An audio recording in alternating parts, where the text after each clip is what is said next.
Hello everyone, welcome to the channel of KV Teachers Guild. So students, today in this video we are going to discuss class 9th maths final exam blueprint of केंद्रीय विद्यालय संगठन. ये KVS के बच्चों के लिए mainly है.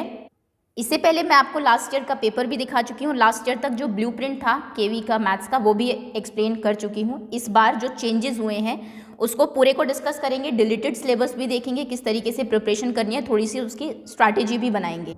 जहाँ तक ब्लूप्रिंट देख के मुझे समझ में आया है तो संगठन ने पास होना बहुत इजी कर दिया है, क्योंकि जो डिफ़िकल्ट चैप्टर्स थे आपके उनकी वेटेज बहुत कम हो गई है.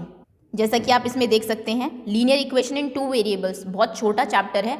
आपको इक्वेशन बना के या तो ग्राफ ड्रॉ करना है या फिर एक प्रॉब्लम दे दी जाएगी, इक्वेशन बनानी है, या फिर एक इसमें लास्ट का जो क्वेश्चन है फ़ारेनहाइट वाला वही रिपीट होता रहता है कॉन्स्टेंटली. तो ये देखिए 9 मार्क्स का है. और कहाँ पर सरफेस एरिया एंड वॉल्यूम, कितना लेंदी चैप्टर है. आई थिंक 8 to 9 एक्सरसाइजेज हैं इसमें, ये भी 9 मार्क्स का है. ओके तो यानी कि बहुत मेजर चेंज है. जिस तरीके से आपको प्रिपरेशन करनी है ब्लूप्रिंट से आइडिया ज़रूर होगा आपको.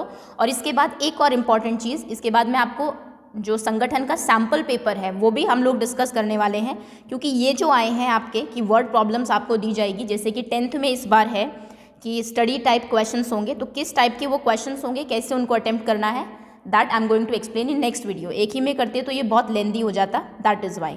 चलिए स्टार्ट करते हैं. आप चाहे तो अपनी बुक अपने पास रख लीजिए, साथ साथ चैप्टर के साथ लिखते जाइए कि चैप्टर की वेटेज कितनी है, जिससे आप उसके अकॉर्डिंग प्रिपेयर कर सकें.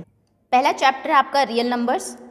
पहले मार्क्स बता देते हैं. ये 8 मार्क्स का है आपका. Polynomials 8 marks, linear equation in 2 variables 9 marks, coordinate geometry 4 marks, lines and angles 6 marks, triangle 5 marks, quadrilateral 6 marks, circle 7, construction 4, Heron formula 4, surface area and volume 9, statistics 6, probability 4. आप ये देखिए लाइन एंड एंगल्स कितना easy chapter, और line and angle 6 का है, और triangles जो कि काफ़ी थोड़ा सा डिफिकल्ट है आपका, प्रॉपर्टीज़ एंड ऑल, ये 5 मार्क का है. तो that is why am saying कि संगठन ने जो चेंजेस किए हैं आपके ब्लूप्रिंट में वो पूरी तरीके से ऐसा बनाया है कि बच्चे पास हो सके, क्योंकि सभी जानते हैं किस तरीके से आपकी पढ़ाई हुई है. रियल नंबर्स 2-3 रखे रखाए क्वेश्चन है जो आप प्रिपेयर कर लीजिए. सबसे पहले तो 2 नंबर्स आपको दिए होंगे फ्रैक्शन में जिनके डिनोमिनेटर सेम नहीं होंगे. एनसीईआरटी में ऐसे क्वेश्चन नहीं है. अगर आप फर्स्ट एक्सरसाइज में देखेंगे आपको ऐसे क्वेश्चंस दे दी जाएंगे 3/2 एंड 5/7 मान लीजिए. इनके बीच में 5 रैशनल नंबर्स फाइंड करिए. तो होपफुली आपको आता हो कि कैसे करना है. अभी मैं पूरा एक्सप्लेन नहीं कर रही हूँ, क्वेश्चंस थोड़े से सिर्फ आपको बता देती हूँ.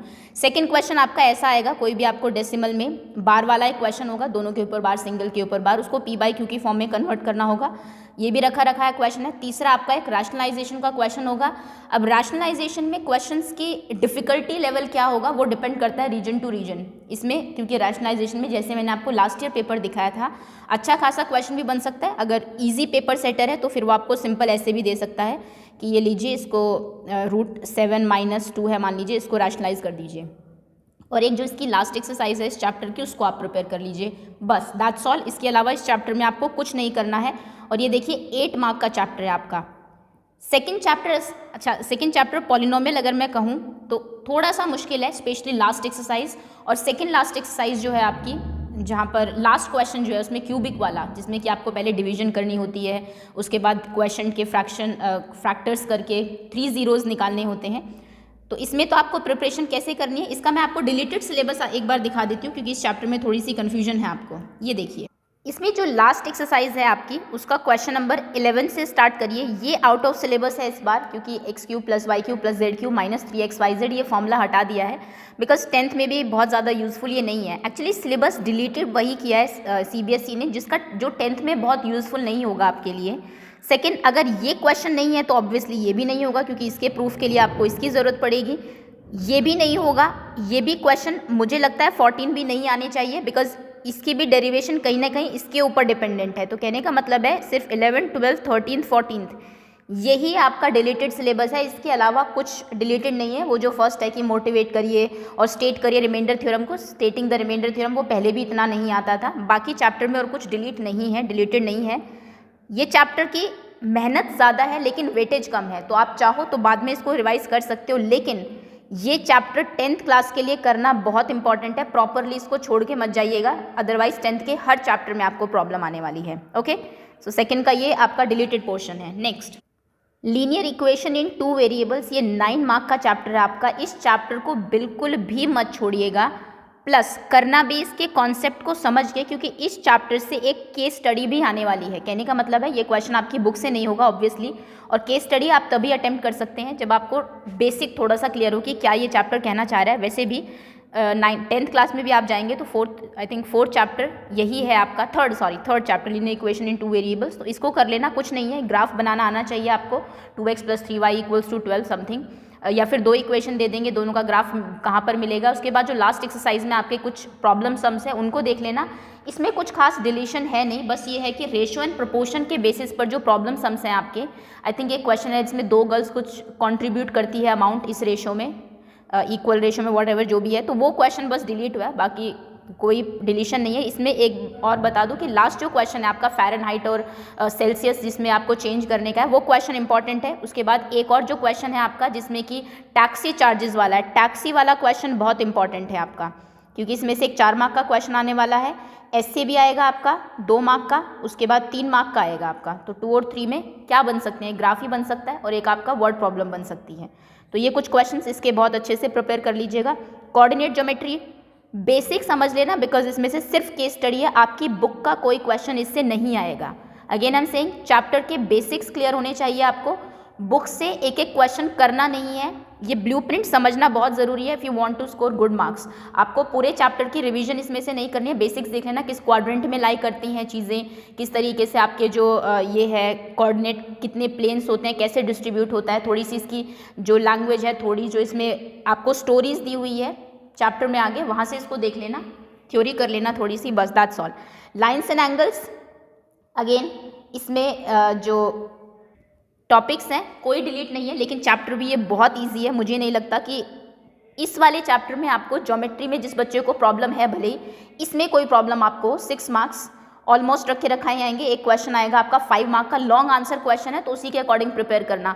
फर्स्ट एक्सरसाइज के जो क्वेश्चंस हैं आपके वो लॉन्ग आंसर में नहीं आ सकते, तो इसी तरीके से देख के करना कि किस क्वेश्चन में एक्सप्लेनेशन कितनी है और कौन सा क्वेश्चन आपका लॉन्ग आंसर में आ सकता है। अब उतना डिटेल में मैं नहीं जा रही हूँ, बस इतना आपको बता देते हैं। ट्रायंगल थोड़ा सा मुश्किल है, कॉन्ग्रुएंसी के रूल एंड ऑल, वैसे भी 5 मार्क का ही है।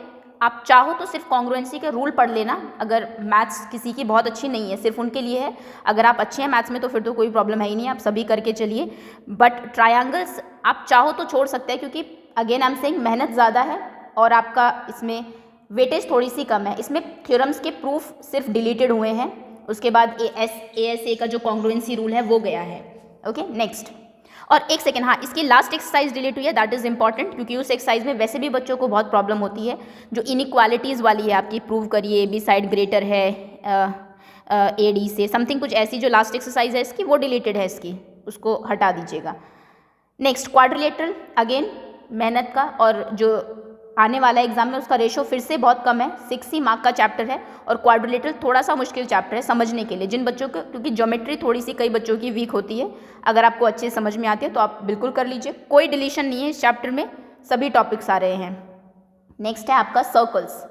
सर्कल्स डिलीटेड टॉपिक्स वो है जो एक्चुअली में भी पहले कभी एग्जाम में आए नहीं है कि 3 पॉइंट से एक ही सर्कल पास होगा, या फिर 3 पॉइंट से एक सर्कल पास करके दिखाइए, जहाँ पे हम लोग ये कंस्ट्रक्शन करते थे, जो आई थिंक सेकेंड एक्सरसाइज के कुछ क्वेश्चंस हैं, तो वही डिलीटेड है, बाकी कुछ डिलीटेड नहीं है। इसमें स्टार्टिंग के 2 to 3 एक्सरसाइजेस तो आई थिंक इतना इंपॉर्टेंट एग्जाम के लिए है भी नहीं। लास्ट एक्सरसाइज कर लेना, क्योंकि इससे भी आपका 2 क्वेश्चंस आएंगे 1 मार्क के, और एक 5 मार्क का आएगा। 7 मार्क का चैप्टर है, वेटेज तो है, but again the same thing, अगर आप ज्योमेट्री में अच्छे हैं तो बिल्कुल अटेम्प्ट कर सकते हैं। कंस्ट्रक्शन एक 1 मार्क, अब 1 मार्क में क्या आएगा, कंस्ट्रक्शन में आपको कोई एंगल बनाने के लिए आ सकता है, 135 डिग्री का एंगल बनाइए, या फिर जो इस टाइप के क्वेश्चन है 75 का बनाइए, तो उनको थोड़ा सा देख लेना। फर्स्ट एक्सरसाइज से एक 1 मार्क का क्वेश्चन आएगा, और इसमें आपको स्टेप्स ऑफ कंस्ट्रक्शन नहीं लिखने होंगे। ओके, और सेकेंड आपका एक 5 मार्क का क्वेश्चन आएगा, जो कि डेफिनेटली लास्ट एक्सरसाइज के आपके जो क्वेश्चंस हैं, 3 ही क्वेश्चंस हैं, उनमें से आएगा। एक क्वेश्चन इसमें से डिलीटेड है, आई डोंट थिंक वो कौन सा क्वेश्चन है, x +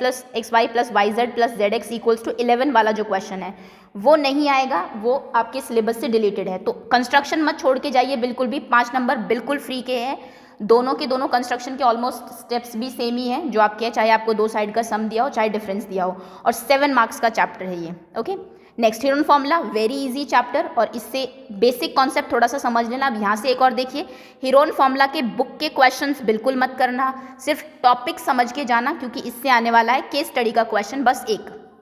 जिसमें कि आपसे वन वन मार्क के 4 क्वेश्चंस पूछे जाएंगे। तो हीरोन फॉर्मूला के बुक से मत करना, लेकिन टॉपिक को बहुत अच्छे से समझ लेना। Again I am saying surface area and volume, मेहनत का और उसका रेशो थोड़ा सा कम मुझे लगता है, वैसे 9 मार्क्स से अच्छी खासी वेटेज है। 1 मार्क के क्वेश्चन आएंगे, 2 मार्क्स के 2 क्वेश्चन आएंगे, 3 मार्क का एक क्वेश्चन आएगा। बट वही बात है, आर्ट एक्सरसाइज करने से अच्छा है आप इसको 9 मार्क के लिए अगर अभी से आप पढ़ रहे हैं, जिस तरीके से भी 9th में आपकी पढ़ाई हुई है आई डोंट नो, लेकिन अगर आप 9 मार्क्स के लिए इसको पढ़ रहे हैं, इसमें तो आपके 3-4 चैप्टर उतनी मेहनत में कवर हो सकते हैं और आराम से 20+ मार्क्स आपके बन सकते हैं। तो अगर आप ये चैप्टर पहले अच्छे से कर चुके हैं, क्विकली रिवाइज कर लीजिए, बस दैट्स ऑल। एंड कोई डिलीशन इस चैप्टर में नहीं है, क्योंकि वैसे भी ये 10th के लिए इंपॉर्टेंट चैप्टर है। ये भी मैं बताना चाह रही हूँ, इसको अगर आप छोड़ रहे हैं बाय चांस कि चलो 9 मार्क्स का ही है, इसके फॉर्मूला ज़रूर कर लीजिएगा, क्योंकि ये चैप्टर और ये चैप्टर अगर आप छोड़ते हैं तो 10th क्लास में आपको बहुत प्रॉब्लम होने वाली है।